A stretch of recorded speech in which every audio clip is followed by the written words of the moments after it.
Hello बच्चों, आइए प्रश्न को पढ़ते हैं। निम्न व्यवरोधों 3y प्लस एक्स बड़ा या बराबर है 3 के, x का मान 0 या 0 से अधिक है, y का मान भी 0 या 0 से अधिक है के अंतर्गत सुसंगत क्षेत्र का क्षेत्रफल होगा।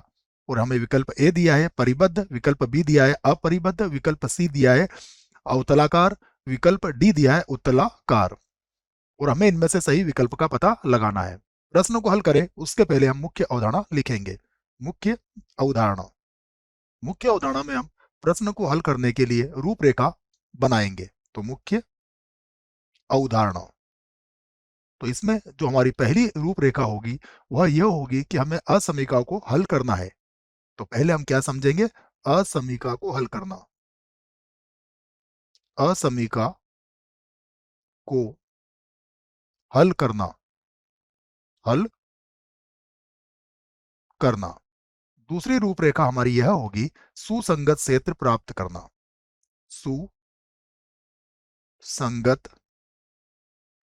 क्षेत्र प्राप्त करना, प्राप्त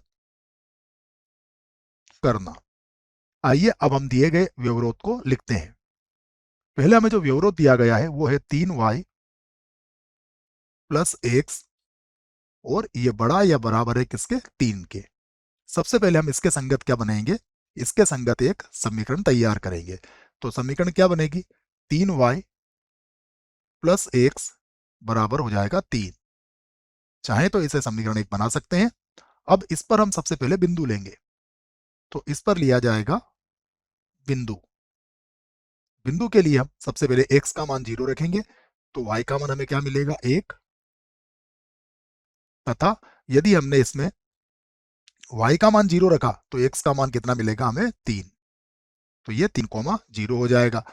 अब हम देखेंगे कि यह मूल बिंदु को संतुष्ट करती है या नहीं करती है। तो मैं यहाँ पर मूल बिंदु यदि मैंने इसमें 0 0 रखा तो यह संतुष्ट नहीं करेगी। तो हम क्या लिखेंगे? मूल बिंदु को संतुष्ट नहीं करती है, नहीं करती है। ये बात हमने लिख ली।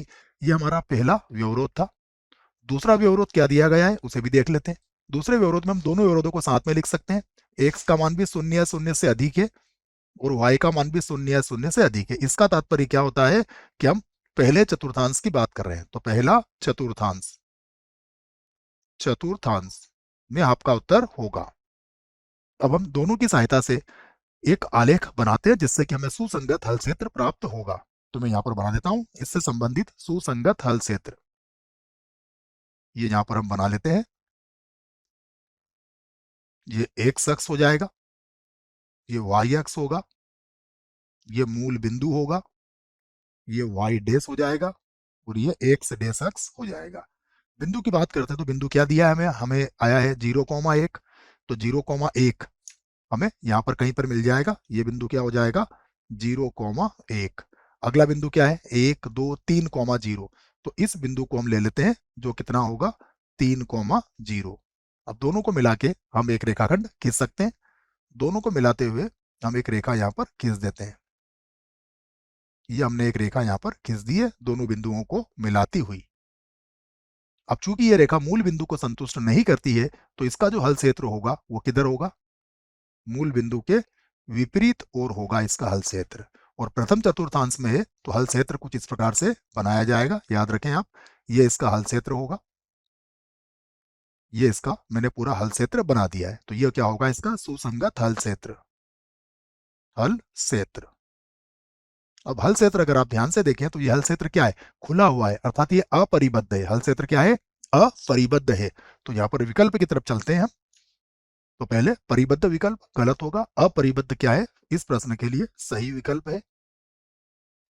उसके बाद अवतलाकार, तो अवतलाकार में कैसा बनना चाहिए था? अवतलाकार में यह कुछ ऐसा बनना चाहिए था, ऐसा बना नहीं है। और उत्तलाकार में ऐसा बनना चाहिए था, ऐसा तो बना ही नहीं क्योंकि हमें कोनी बिंदु आए हमारे पास। तो ये विकल्प भी क्या होंगे? गलत होंगे। सही विकल्प मिल चुका है, विकल्प भी अपरिबद्ध। आशा करते हैं आपको इस प्रश्न का उत्तर समझ में आया होगा। धन्यवाद।